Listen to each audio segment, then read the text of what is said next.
Hello friends, പുതിയ വീഡിയോയിലേക്ക് എല്ലാവർക്കും സ്വാഗതം. ഇന്ന് യൂട്യൂബ് ചാനലുകളുടെ എണ്ണം കൂടി വരികയാണ്. എല്ലാവരും ചാനലിന്റെ സബ്സ്ക്രൈബർ കൗണ്ടൊക്കെ കുറവായിരിക്കും. അപ്പം ആരും കാണാണ്ടിരിക്കാൻ വേണ്ടി അത് ഹൈഡ് ചെയ്ത് വെക്കാറുണ്ട്. അതെങ്ങനെ ചെയ്യുന്നതാണ് നമ്മൾ പറഞ്ഞിരുന്നത്. അതിനായിട്ട് നമ്മൾ കമ്പ്യൂട്ടറിൽ യൂട്യൂബ് ഓപ്പൺ ചെയ്യുക. യൂട്യൂബ് ഓപ്പൺ ചെയ്താൽ നമുക്ക് റൈറ്റ് സൈഡിൽ നമ്മുടെ പ്രൊഫൈൽ കാണാൻ പറ്റും. പ്രൊഫൈൽ പോയിട്ടുണ്ടെങ്കിൽ നമുക്ക് യൂട്യൂബ് സ്റ്റുഡിയോ നമ്മൾ ഓപ്പൺ ചെയ്യുക. യൂട്യൂബ് സ്റ്റുഡിയോ നമ്മൾ ഓപ്പൺ ചെയ്തിട്ടുണ്ടെങ്കിൽ നമുക്കവിടെ തുറന്നു വരുന്ന വിൻഡോയിൽ നമുക്ക് ലെഫ്റ്റ് സൈഡിൽ ഏറ്റവും താഴെയായിട്ട് സെറ്റിംഗ്സിന്റെ ഓപ്ഷൻ കാണാൻ പറ്റുന്നതാണ്. നമ്മൾ സെറ്റിംഗ്സ് ഓപ്പൺ ചെയ്യുക. അപ്പോൾ അതിൽ സെക്കൻഡ് ഓപ്ഷനായി ചാനൽ സെലക്ട് ചെയ്യുക. ചാനൽ സെലക്ട് ചെയ്താൽ നമുക്ക് വരുന്ന ഓപ്ഷനിൽ അഡീഷണൽ സെറ്റിംഗ്സ് ആണ് രണ്ടാമത്തെ ഓപ്ഷൻ തുറന്നാൽ നമുക്ക് അതിന്റെ ഏറ്റവും അടിയിലേക്ക് സ്ക്രോൾ ചെയ്താൽ നമുക്ക് അവിടെ ഒരു ഓപ്ഷൻ കാണാൻ പറ്റും. Display the number of people subscribe to my channel.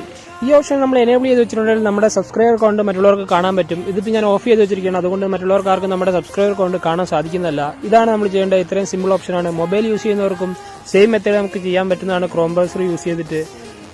Video ഇഷ്ടപ്പെട്ടാൽ നിങ്ങൾ വീഡിയോ ലൈക്ക് ചെയ്യുക, ചാനൽ സബ്സ്ക്രൈബ് ചെയ്യുക.